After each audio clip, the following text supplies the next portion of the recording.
Thanks for staying with us. Leap to lead, that's our theme. And indeed, it's a budget which has given the springboard which will lead the economy forward. You can argue and say that budget did disappoint several market participants because of change in the tax structure, something which was not anticipated, but something which was coming any which way. But the main underlying theme of the budget is continuity, focus on economic growth, no coalition compulsion was at play, and a big commitment towards maintaining fiscal discipline. That's the take on ET now. But on my show, I have someone who not only me, but everybody really looks forward to understand his view on markets, budget, and which way the economy is moving. It's always an honor and an extraordinary pleasure for all of us at ET Now to welcome Vallabh Bhanshali, Chairman of Enam Group. Vallabh bhai, good evening. Really, good evening. Truly grateful. Such a pleasure. Truly grateful that you have managed to find time on this important day to join us. Mr. Bhanshali, how would you describe Nirmala Sitharaman's 7th budget and Modi 3.8's first budget?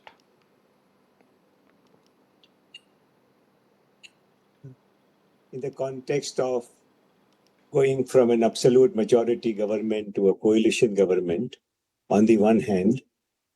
On the other hand, we had a very rising and probably capital market with F&O positions, creating a certain commentary in the country, not only amongst people at large, but even amongst regulators like SEBI and RBI. And she had to take that into account. Serious determination to continue from where they had left, which is Viksit Bharat 2047, third largest economy in a few years' time. And I think very importantly, we shouldn't forget, is the rising rhetoric in the country to go back to the 70s style of economic policy. I don't want to give it a name, but I think this was very serious. And therefore, after all, as we say, economics is a handmaiden of politics. You get politics wrong, economics is just left behind. So this is a brilliant balancing act of being equitable, at the same time, not compromising at all on the glide path to growth and to Viksit Bharat. The 9 chapters that she has mentioned, I know for some reason that serious work has been done about each of them. And some places they have said, this is under review, like Income Tax Act or GST, etc. And so there's a whole big plan which is being, which was being hatched in the previous government, and that is continuing here. So it was a delicate balancing act, but one feels very good that neither the trajectory nor the pace have changed, while short term has been paid attention to too. Mr. Bhanshali, Indian markets got re-rated when the corporate tax came down. Indian retail investors got excited because equity as an asset class has always enjoyed a premium tax structure. But that seems to be changing. How should one look at the change in the duration as well as the rate for long term and short term? So, I was thinking about it. The journey of the capital markets started in some way in 1985 when VP Singh started or Rajiv Gandhi started talking of Vision 2020. But the real story started from 91. So from 91 to 2024, if I look at the taxation structure, hell of a journey. We used to have very, very high tax rates. And then the 97 Green Budget came, dividend became tax-free and so on and so forth. So the point is that the taxation has not altered the trajectory of Indian capital market. What has decided and defined the trajectory has been the progress philosophy, reform philosophy, execution of that reform policy, the energy with which this is being done. And therefore, the point to note is that neither the direction nor the energy have changed. As a matter of fact, they have got very refined. And if I can, add at this point of time, to look at some of the other features which are not very visible in the budget. Say inclusion of the Indian rupee bonds in international indices, what it means. The fiscal discipline, which is the glide path to fiscal, how quickly we have gone from 5.9% to now talking about 4.5% fiscal deficit next year. And how feasible this is. If the occasion arises, I can talk about it. The rating revision that we have had recently, and how this all, and the reduction in vulnerability index, the reading is continuously coming down at a very difficult time in the world. All this in the context of India, according to me, is leading to the best rating. Technically, it may be called whatever. And therefore, it was very important for us that India, as a prime destination in the world, should not lose its perch while you have to do what is politically right and what I think even from equity point of view was right. Let me just illustrate. Say we have about $120 billion of remittances. We have about 300 odd billion dollars of software exports and services exports. We will have, anyway, it's too early to say, but 40 to 60 billion dollars of inflow on account of bonds from JP Morgan, Bloomberg, etc. All this gives us serious fiscal stability. The second thing that you will see probably, this is my guess, is serious effort to reduce the cost of capital in the country. So inflation has been controlled. Our worry about inflation that, if oil prices go up, if we have to import fertilizer, etc., with all this fiscal stability, with boost in revenue, we are in a position now to attack cost of capital. The CRR at crazy 4.5% can easily be knocked off by 200 bips. And therefore, what you're seeing, banking stress, deposit mobilization, etc., has to be decomposed. And if you look at several macro factors that are being guided, managed, understood, taken advantage of, you are seeing a picture over the next 2-3 years of India really becoming a fantastic destination. And therefore, reforms that were not feasible in keeping in view the cost of capital, fiscal uncertainty, etc., that big chapter of reforms is going to unfold. She has alluded to them in her 9 chapters, 9 areas of, and say, for example, digitalization of land record. People don't have an idea what is the potential of that. The para 1.1 of that has been written in this budget by encouraging the citizens to diversify from equities to other forms of assets by equating financial assets and non-financial assets from long-term capital gains. So therefore, there are several design elements in this budget which are very new and which are, para 1.1, chapter 1, etc., of lot of new reforms that you will see. So I think this budget is chapter 1 of the next budget that you will see only in a few months from now. And I'm involved in some kind of policy work as a think tank. I feel very, very happy with the kind of dynamism that has been shown in the context of where we are. Mr. Bhansali, when the para 1 has been written and the next budget is less than 6 months away, is this some kind of a hint or indication that equity as an asset class will no longer get preferential benefit? Because the data also is indicating that the total exposure of Indian household into equity is less than 7-8%, which means equity as an asset class, perhaps in terms of participation from Indians, still has a long, long way to go. See, there is no absolute number which can be targeted. As the society evolves and as the income distribution flattens, the income distribution is flattening, but nowhere near where it is desired. And therefore, we have to lift all the 40%, 50% of our people to 2 times, 3 times per capita income. And then we could probably look at numbers like 15%, 20%. So it's a process. And as I said earlier, we should not look at this tax incentive as the only incentive for capital markets. Capital markets are the most quick representation of changes that take place in the economy. That feature is not going to go away. And therefore, capital gains taxation in different countries is at different levels. So we had, at one point of time, we needed to bring a lot of money into equity markets. Equity markets are today, more than one time GDP in valuation. We are amongst the most expensive markets in the world. PE multiples for most sectors are probably 40% to 100% premium to their 3-year average and so on. Therefore, the equity markets can take a little breather. But as other features, the macro features of the economy stabilize, they will also become a pointer to come into capital market. So the habit of getting into SIP, the habit of getting into pensions, getting into etc., is not going away. And therefore, every time a direct tax change related to the capital market happens, there is this knee-jerk reaction, oh, we are no more the preferred child. You are the preferred child because of the fantastic work that has been done in the country in regulating capital markets.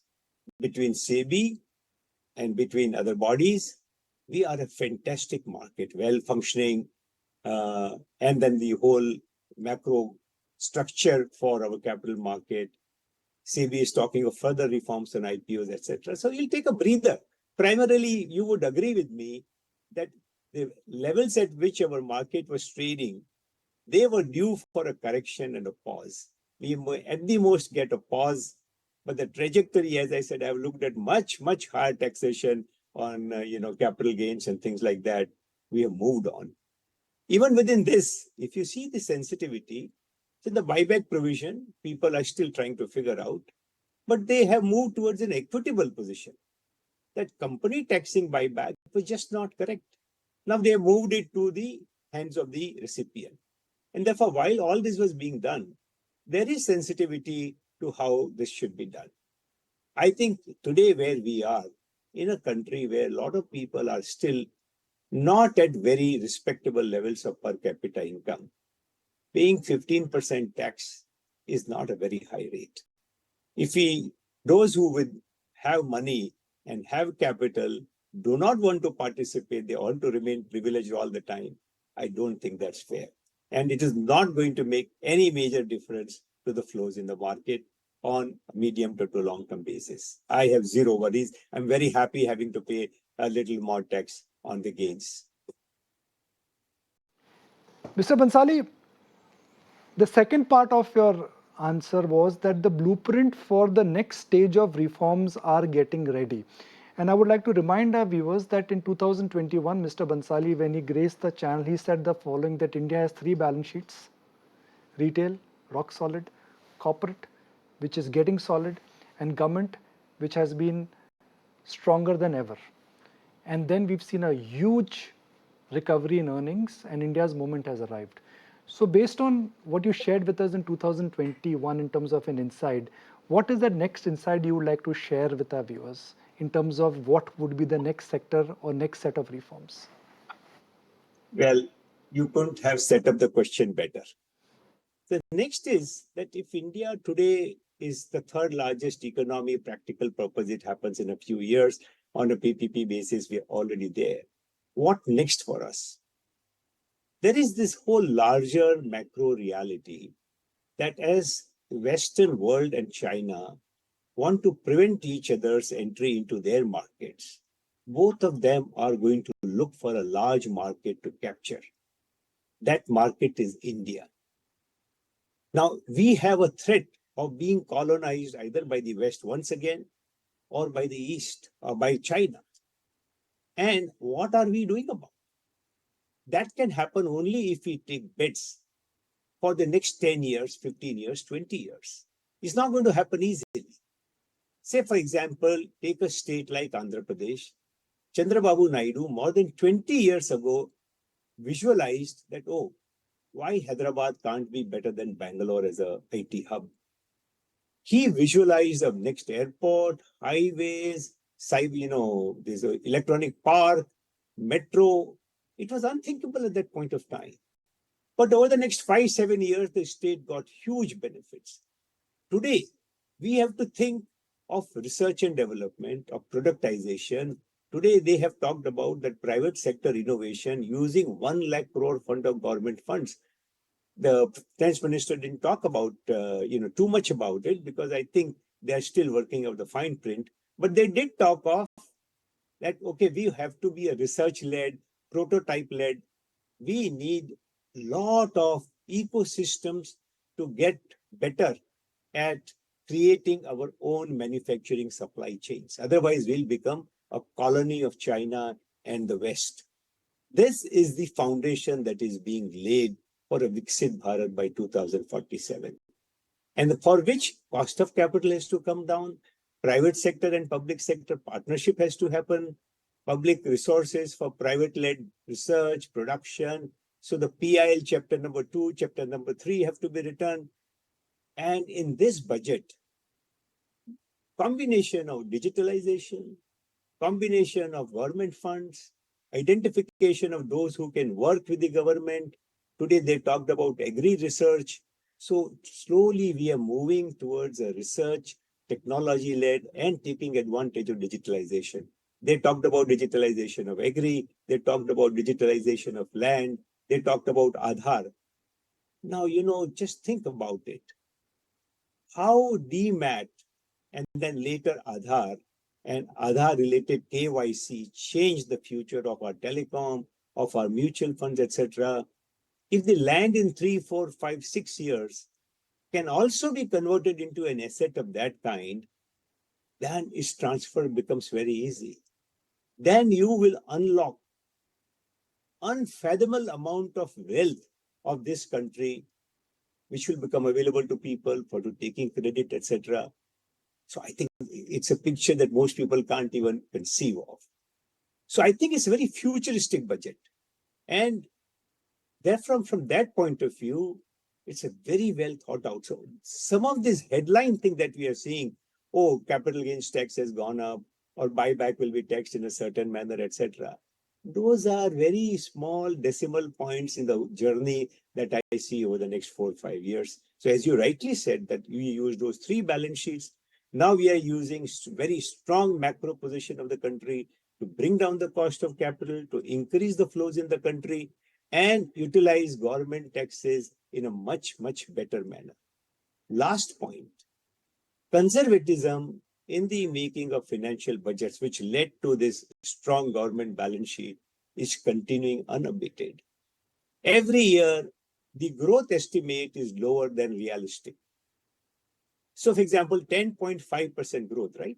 From 6.5 to 7 to 7.5 to 8.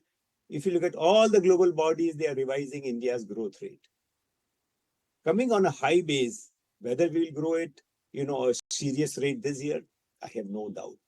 The momentum is so strong, reforms are so deep and deepening that we'll continue to beat this estimate of 10.5%. Once that happens, you're going to see tax revenue which is higher. Madam Finance Minister has talked about review of GST, income tax, etc. Will I be surprised if the tax rates come down? I will not be surprised. So the whole GST is pregnant with, reforms on tax rate rationalization, maybe reduction of the base rate, maybe, the new treatment of petroleum products, etc.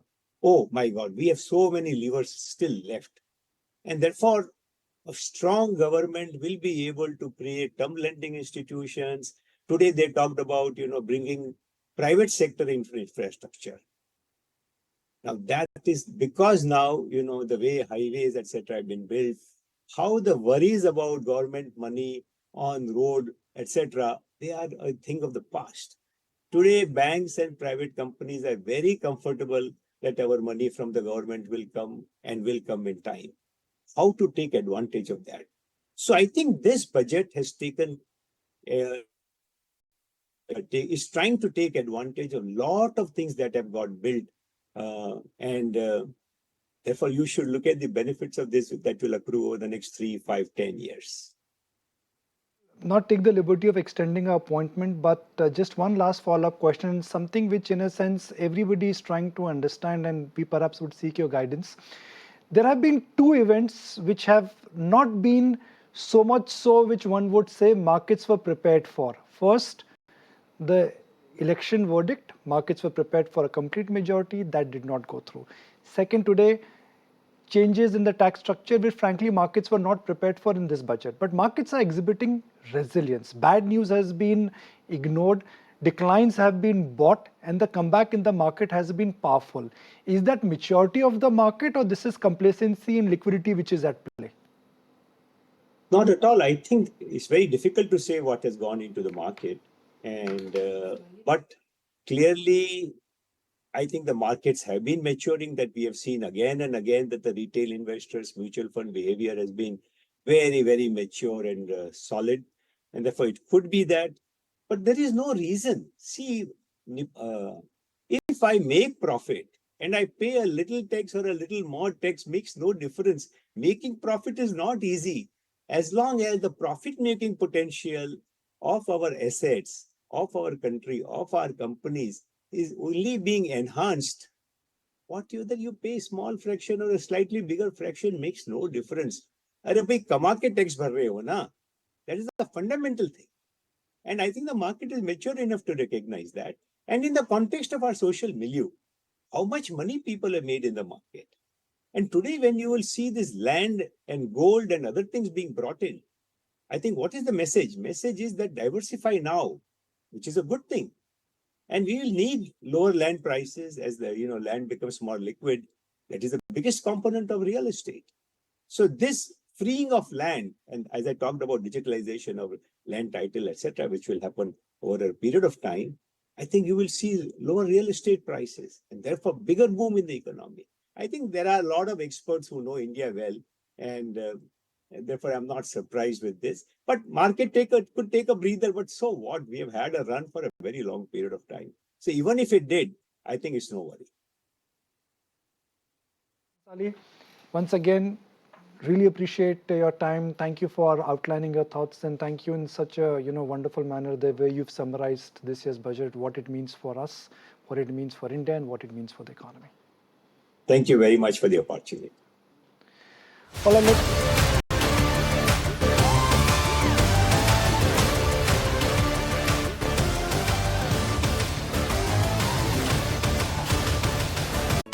If you like this video, then like, share and subscribe to ET Now.